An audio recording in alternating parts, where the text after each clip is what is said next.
And whatever happened, happened. However, on another side, I'm looking at the ruling from the ICJ, despite the fact that Kenya botched it on our side.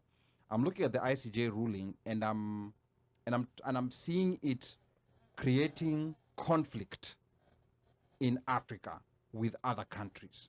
Because when you look at the maritime borders of other countries, they have that that straight latitude, unlike even the countries with borders that are, you know, like maybe diagonally shaped and not parallel to the latitudes.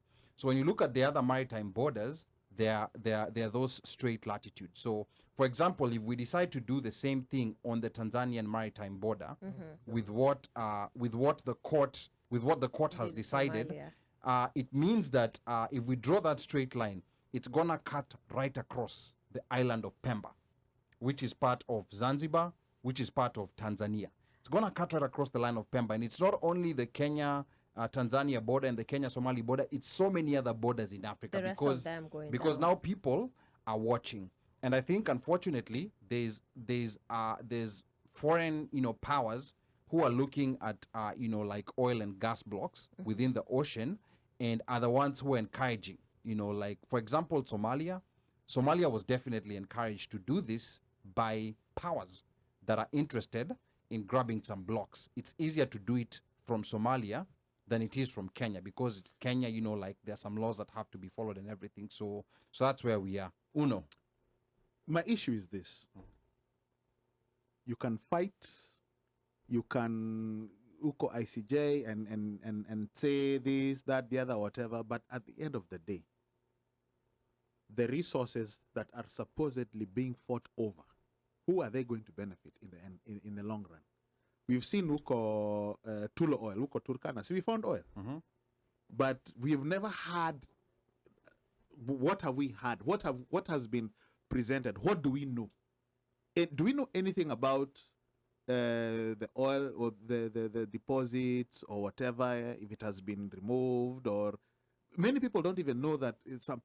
Some people probably right now do not even know that we found oil in Turkana.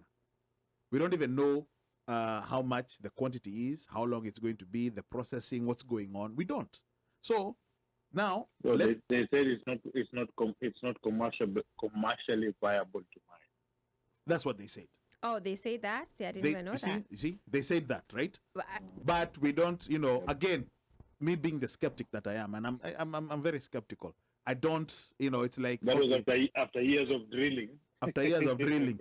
Now, fine. Now we have Somalia, and part of the reason is because, of course, we know that the resource. Of course, they'll fight because of the angle, depending. Okay, demarcation, the beacon, whatever. The resources, oil and natural gas. How are we going to really benefit, or are we really truly going to benefit? As Kenyans, meaning Wanjiku, forget, because UK, and this is, I'm trying to play devil's advocate, because I'm trying to question, in as much as we're fighting this and saying that, you know, we have to defend our borders, you know, we are going to it's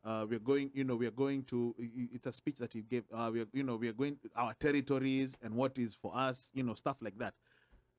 But is Kenya really going to benefit? Wanjiku is really going to benefit, or just the few that are going to benefit? Now, let me say something. You know, like, I see where you're coming from, but I kind of don't like that line of thought. You know why? Because territorial integrity is important. very serious. It's very serious, regardless of whether we are going to benefit or we're going to get nothing Can out I of ask it. a question? And you know why territorial integrity is very important?